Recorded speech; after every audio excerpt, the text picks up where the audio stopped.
Hello and welcome to शाबाश India. मैं हूं सैयद सुहेल। क्या ये ज़रूरी है कि हर आविष्कार किसी प्रयोगशाला में हो?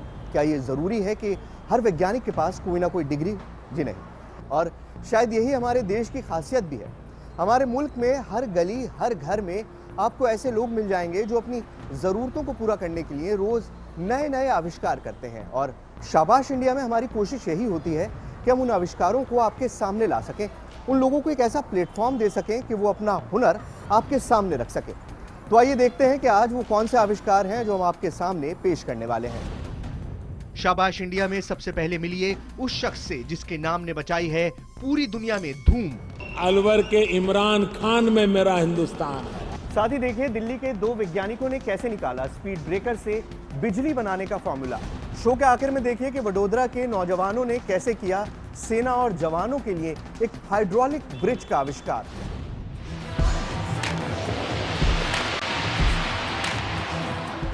लंदन के वेम्बली स्टेडियम में प्रधानमंत्री नरेंद्र मोदी ने किया एक आविष्कारक का जिक्र। भारत के इस होनहार का नाम है इमरान खान। अलवर जैसे छोटे स्थान का इमरान खान, उसने मोबाइल फोन की 50 ऐप्स बनाई और वो भी विद्यार्थियों को काम आए ऐसी शिक्षा के संबंधी उसने ऐप बनाई। और बनाई इतना नहीं, अलवर के इमरान खान ने खुद ने बनाई हुई शिक्षा में स्टूडेंट को काम आने वाली ये 50 ऐप उसने विद्यार्थियों के नाम मुफ्त में समर्पित कर दी। गूगल के सुंदर पिचाई, माइक्रोसॉफ्ट के सत्य नडेला, अडोबी के शांतनु नारायण, आज सारी दुनिया इन नामों को जानती है, इन चेहरों को पहचानती है। ये वो दिग्गज हैं जिनका लोहा पूरी दुनिया मानती है। लेकिन सॉफ्टवेयर टेक्नोलॉजी के क्षेत्र में हमारे मुल्क ने जो तरक्की की है उसका सबसे बड़ा नमूना है वो नाम जो लंदन के वेम्बली स्टेडियम में 60,000 लोगों के बीच गूंजा, इमरान खान। मेरा हिंदुस्तान वो अलवर के इमरान खान में मेरा हिंदुस्तान है। राजस्थान के अलवर जिले में रहने वाले इमरान को उनके इलाके के लोग एक दूसरे नाम से भी जानते हैं, मिस्टर एंड्रॉइड। वजह भी साफ है, इमरान अब तक कुल 52 एंड्रॉइड एप्लीकेशंस डिजाइन कर चुके हैं। इन एप्लीकेशंस को करीब 30 लाख लोग डाउनलोड कर चुके हैं। इमरान ने लगभग 100 वेबसाइट्स भी बनाई हैं। ये वेबसाइट्स अब तक 20 लाख लोग देख चुके हैं। पेशे से टीचर इमरान ना तो इंजीनियर हैं और ना ही सॉफ्टवेयर डेवलपर। इनके पास कंप्यूटर से जुड़ी कोई डिग्री भी नहीं है, लेकिन अपने हौसले और लगन के बल पर इस होनहार ने वो कर दिखाया कि आज सारी दुनिया इनके नाम से वाकिफ है। मैंने 52 ऐप्स बनाए हैं और सभी ऐप्स प्ले स्टोर पर उपलब्ध हैं। जीके टॉक यदि हम सर्च करें तो वो सारे ऐप मिल जाते हैं और उनको लगभग 30 लाख इंस्टॉल्स उनके हो चुके हैं, यूजर्स उनके हैं। अलवर से वेम्बली तक का इमरान का ये सफर शुरू हुआ सन 2005 में। इमरान को कंप्यूटर का शौक था और साथ ही अपने छात्रों की मदद करने का जज्बा भी। आखिरकार उन्हें अपनी इस लगन को जुनून में बदलने का रास्ता भी मिल गया। 1999 से शिक्षा विभाग में शिक्षक पद पर कार्यरत हूँ, पर मैं मैथ्स का स्टूडेंट रहा हूँ और 2010 से कंप्यूटर की दुनिया से जुड़ा। जैसे ही छोटे भाई ने कंप्यूटर मुझे छोड़ दिया, उसने इंजीनियरिंग की थी और उसके बाद कंप्यूटर मेरे पास रहा, तो मैं जुड़ गया उससे और पहले वेबसाइट्स बनाई और 2012 से फिर मैं ऐप से जुड़ गया। पहली बार ऐप 2012 में बनाया। इन किताबों से इमरान ने जो कुछ सीखा उसे घंटों गूगल के सहारे निखारा और फिर अपनी पहली वेबसाइट डिजाइन की। नाम था www.gktalks.com। एक स्कूल टीचर की इस पहल को इलाके के तत्कालीन कलेक्टर आशुतोष पेडनेकर ने सराहा और इमरान को बच्चों के लिए एप्लीकेशन डिजाइन करने की सलाह दी। तत्कालीन कलेक्टर साहब ने मुझे बुलाया और मुझे बताया कि आप आईटी को शिक्षा में कैसे प्रयोग में करना है, इस पे काम कीजिए। और मैंने पहले वेबसाइट्स डेवलप की और उसके बाद ऐप्स बनाए। 2012 का पहला ऐप था, उसके बाद मैं उसी ट्रैक पे चलता रहा और आज 52 ऐप्स हैं। बिना किसी डिग्री के ये काम आसान नहीं था, लेकिन इमरान ने हार नहीं मानी और आखिरकार साल 2012 में उन्होंने अपनी पहली एप्लीकेशन गूगल के प्ले स्टोर पर अपलोड की। यह एप्लीकेशन 9वीं क्लास के छात्रों को साइंस सिखाने के लिए थी। इसके बाद तो इमरान ने एक के बाद एक कई मोबाइल ऐप्स डेवलप की, जैसे general science in Hindi, history GK in Hindi, SC exam, RAS tutor, daily general knowledge, Indian and political GK, NCERT learn science. इन सारी एप्लीकेशंस में से general science in Hindi Imran की सबसे ज्यादा लोकप्रिय ऐप रही। इसे 5 लाख से ज्यादा लोगों ने डाउनलोड किया। सबसे खास बात ये कि इमरान ने आज तक अपनी किसी भी ऐप के लिए कोई पैसा चार्ज नहीं किया है। शायद इमरान का यही जज्बा है जिसने पीएम मोदी की जुबान पर उनका नाम ला दिया। आपकी गाड़ी तेज रफ्तार से जा रही हो और अचानक स्पीड ब्रेकर आ जाए तो जाहिर है लोगों को थोड़ा गुस्सा आ ही जाता है, लेकिन अगली बार जब स्पीड ब्रेकर आपके रास्ते में आएगा तो आपका मूड खराब नहीं होगा, इनफैक्ट आपको खुशी मिलेगी। क्यों? वो इसलिए क्योंकि अब आप जितनी बार स्पीड ब्रेकर के ऊपर से गुजरेंगे उतनी ही ज़्यादा सड़कों पर आपको रोशनी मिलेगी। ये मुमकिन हो पाया है क्योंकि अब स्पीड ब्रेकर के जरिए बिजली पैदा की जा सकती है और ये काम किया है हमारे अगले इनोवेटर्स ने। कैसे? आइए देखिए।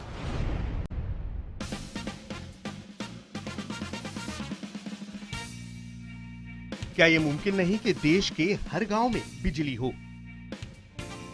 क्या ये संभव नहीं कि देश की हर सड़क पर स्ट्रीट लाइट्स हो? आप कहेंगे कि अगर लाखों करोड़ों रुपए खर्च हो तो ही ये मुमकिन है, लेकिन अगर हम कहें कि ये काम विज्ञान की एक छोटी सी कला कर सकती है तो क्या आप मानेंगे? कैसे? तो मिलिए हमारे होनहार इनोवेटर्स से, यशराज, युवराज और पुलकित। 11वीं क्लास के इन छात्रों ने एक ऐसी तरकीब निकाली है जिससे वाकई देश की सड़कें रोशन हो सकती हैं। हमने एक ऐसा स्पीड ब्रेकर बनाया है जो कि एक रोलर फॉर्म में है। अगर हम उस रोलर स्पीड ब्रेकर को रोड पर प्लेस करते हैं तो उसके ऊपर से जो भी व्हीकल पास करेंगे वो डायनामो उस रोलर को रोटेट करेंगे और साथ ही में लगे डायनामो को भी वह रोटेट करेंगे, जिसके थ्रू हम बिजली जनरेट करेंगे। स्पीड ब्रेकर से बिजली, वैसे ये सुनकर हैरानी हमें भी हुई, लेकिन जब इन बच्चों ने हमें अपना इनोवेशन दिखाया तो हमें भी इस करिश्मे पर यकीन हो गया। क्या है वो इनोवेशन? जरा आप भी देखिए। यशराज और युवराज के मुताबिक अगर सड़कों पर स्पीड ब्रेकर्स को रोलर्स में बदल दिया जाए तो देश की बिजली की किल्लत हमेशा के लिए दूर हो सकती है। स्पीड ब्रेकर्स पर से गाड़ियां लगातार गुजरेंगी, जिससे स्पीड ब्रेकर का रोलर घूमता रहेगा, यानी काइनेटिक एनर्जी जनरेट होगी। स्पीड ब्रेकर के नीचे एक डिवाइस लगाई जाएगी जो इस काइनेटिक एनर्जी को इलेक्ट्रिकल एनर्जी में तब्दील कर देगी। इसका अगर हम प्रिंसिपल देखें तो वो बहुत ही आसान होगा। यहाँ पर हम काइनेटिक एनर्जी को इलेक्ट्रिकल एनर्जी में कन्वर्ट कर रहे हैं। काइनेटिक एनर्जी उन व्हीकल्स की जो कि स्पीड ब्रेकर से पास ऑन हो रहे हैं और उसको इलेक्ट्रिकल एनर्जी में कन्वर्ट करके हम उससे स्ट्रीट लाइट्स जला सकते हैं या फिर उस एनर्जी को स्टोर कर आगे फर्दर यूज के लिए भी रख सकते हैं। अब सवाल ये कि आखिर इस बिजली का इस्तेमाल कहाँ होगा? दरअसल ये बिजली काम आएगी स्ट्रीट लाइट्स और ट्रैफिक सिग्नल के लिए, यानी अब सड़कों को रोशन करने के लिए सरकारी बिजली की कोई जरूरत नहीं होगी। युवराज और यशराज के मुताबिक इस डिवाइस को लगाने की कीमत भी ज्यादा नहीं होगी। अगर एक स्पीड ब्रेकर को इस डिवाइस से जोड़ा जाए तो इसकी लागत तकरीबन 13,000 रुपए आएगी। एक बार इस डिवाइस को इंस्टॉल करने के बाद मुफ्त में बिजली पैदा की जा सकती है। इसकी हमने भी पूरी डिटेल कॉस्ट निकाली थी, तो टोटल कॉस्ट जो हमारी इस प्रोजेक्ट की आई वो है 13,000 रुपीज़। अब हमने जब इस पर स्टडी करी कि अगर दिन में ये रोलर ब्रेकर 18 आवर्स घूमता है, इसका मतलब 18 आवर्स इस पे से गाड़ियाँ निकलती हैं, जो कि बहुत कम है। अगर हालांकि हम दिल्ली में देखें तो बहुत ज़्यादा कार्स गुजरेंगी इस पे से। तो ये हर दिन हमें 960 रुपये की बिजली जो है हमें इससे मिलेगी, और अगर हम उस 13,000 को 960 से डिवाइड करें तो अप्रॉक्स हमें 14 मिलते हैं। तो इसका मतलब 14 दिन के अंदर अंदर जितना खर्चा हमने इस पे एक स्पीड ब्रेकर पे करा वो फ्री हो गया।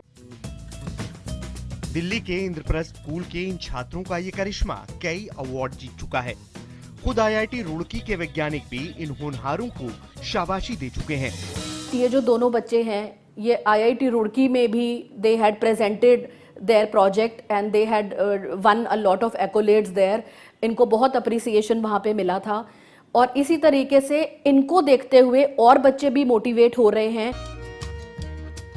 जो आविष्कार युवराज और यशराज ने किया वो कमाल आपका बच्चा भी कर सकता है। बस जरूरत है विज्ञान को समझने की, ताकि आपका आविष्कार भी देश के काम आ सके।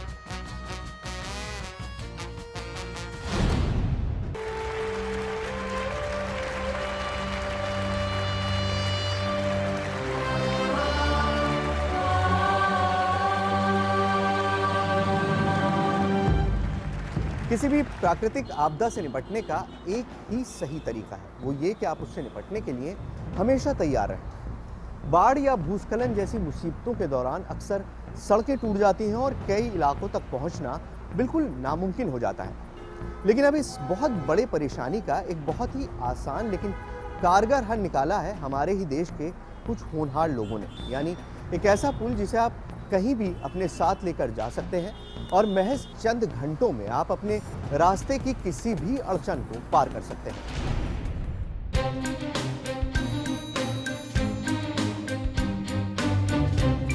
ये तस्वीर आंखों के सामने आती है तो देश के जाबाजों को सलामी देने के लिए हाथ खुद ब खुद रुक जाते हैं। बाढ़ हो, भूकंप हो, भूस्खलन हो या सुनामी, हर बार देश के जवानों को यूं ही जान की बाजी लगानी पड़ती है। लेकिन देश के कुछ होनहारों ने इस मुश्किल का एक आसान सा इलाज निकाला है, यानी एक ऐसा पुल जो आपदा के वक्त देश के जवानों का सबसे कारगर हथियार बन सकता है। जो भी नेचुरल डिजास्टर्स आते हैं, मतलब कि अभी उत्तराखंड में आया था, उसके बाद जम्मू एंड कश्मीर में आया था, तब हमारे पास क्या था कि एक साइड हमारे पास पूरे के पूरे रिसोर्सेज थे सभी, और एक साइड क्या था कि जो लोग थे वो फंसे हुए थे। तब हमारी आर्मी क्या चूज़ करती है? हमारी आर्मी हेलीकॉप्टर्स चूज़ करती है। लेकिन हेलीकॉप्टर में आप भी जानते हैं, सब जानते हैं कि कितने लोगों को हम रेस्क्यू कर सकते हैं। तो उस टाइम पे अगर कोई ऐसा कम्युनिकेशन लिंक हो तो हम क्या कर सकते हैं कि हमारे पास जो रिसोर्सेज है वो बाय रोड किसी भी ट्रक से हम ट्रांसफ़र कर सकते हैं। ये कोई मामूली ब्रिज नहीं है, क्योंकि इस ब्रिज के पीछे छिपी है विज्ञान की एक शानदार तकनीक। दरअसल इन छात्रों ने सीजर्स यानी कैंची की तकनीक पर ही इस पुल को बनाया है। यानी ये पुल बिल्कुल कैंची की तरह ही खुलता है। इस पुल में एक हाइड्रोलिक पिस्टन भी लगाया गया है, जिससे इस पुल को मजबूती मिलती है।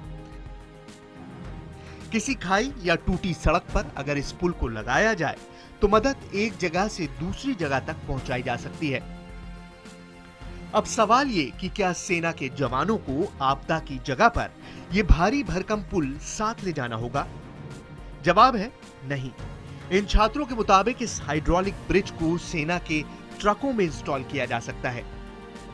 मतलब ये कि अगर बाढ़, भूकंप या भूस्खलन की वजह से कहीं सड़क टूट जाती है तो ये पुल एक अस्थायी सड़क की तरह काम करेगा और सेना का ट्रक इस पुल के ऊपर से गुजर पाएगा। इसको सीजर मैकेनिज्म बोलते हैं। जो इंडस्ट्रियल में जो सीजर लिफ्ट आती है, अलग अलग हाइट पे आपको अलग अलग एंगल पे काम करना हो तो एक सीजर लिफ्ट आती है जो हाइड्रोलिक पिस्टन से चलती है। तो वही मैकेनिज्म हमने इसमें डाली है कि इनिशियल लेंथ इसकी इतनी कम है कि वो कोई भी ट्रक हमारी जो आती है उसमें स्टोर हो जाएगा। छात्रों के मुताबिक इस तरह का कोई पुल फिलहाल सेना के पास नहीं है। इन छात्रों ने अपना यह आविष्कार सेना को भी दिखाया और सेना के अधिकारियों ने भी इसे एक नायाब आविष्कार करार दिया, जो वाकई आपदा के वक्त लोगों और जवानों के काम आ सकता है। 6 महीने तो रिसर्च में डाल दिए कि अगर हमारा जो ये आइडिया है इसको इम्प्लीमेंट करना है तो कैसे कर सकते हैं। अलग अलग हमारे इंडिया के कई पार्ट्स है, वहाँ पे हम गए। आर्मी का जो डिफेंस का है वहाँ college of military engineering Pune, वहाँ पे भी हम गए और हमने तब जाना कि ये हमारा डिज़ाइन है वो यूनिक है, क्योंकि इस पे अभी इम्प्लीमेंट किसी ने किया नहीं है। यह हाइड्रोलिक ब्रिज इस आविष्कार का सिर्फ एक छोटा सा डिजाइन है। फिलहाल छात्रों ने इसकी लंबाई सिर्फ 5 मीटर रखी है, लेकिन इन होनहारों की माने तो बेहद सस्ती लागत पर करीब 35 मीटर लंबा ब्रिज ट्रक में इंस्टॉल किया जा सकता है, ताकि मुसीबत के वक्त जवानों को अपनी जान जोखिम में ना डालनी पड़े और बेहद आसानी से पीड़ितों तक राहत पहुंचाई जा सके। भारत का हर एक बच्चा अगर नेशन की ऐसी प्रॉब्लम्स जो बेसिक प्रॉब्लम है दिल से अगर कोई प्रोजेक्ट बनाए, इंजीनियर स्टूडेंट्स, तो अगर भारत का जो भी मेजर प्रॉब्लम है वो हम एड्रेस कर सकते हैं। ये होनहार अब अपने आविष्कार को और बेहतर बनाने में जुटे हैं, इस उम्मीद के साथ कि इन्हें सरकारी मदद मिलेगी और इनका आविष्कार एक दिन देश के काम आएगा। शाबाश इंडिया में आज बस इतना ही। अगले हफ्ते इसी वक्त हम फिर हाजिर होंगे, कुछ ऐसी ही कहानियां, कुछ ऐसे ही इनोवेशंस लेके, जो दिखने में बहुत छोटे हैं लेकिन आपके और हमारी जिंदगी में बेहद कारगर साबित हो सकते हैं। तो अगले हफ्ते देखिएगा जरूर शाबाश इंडिया।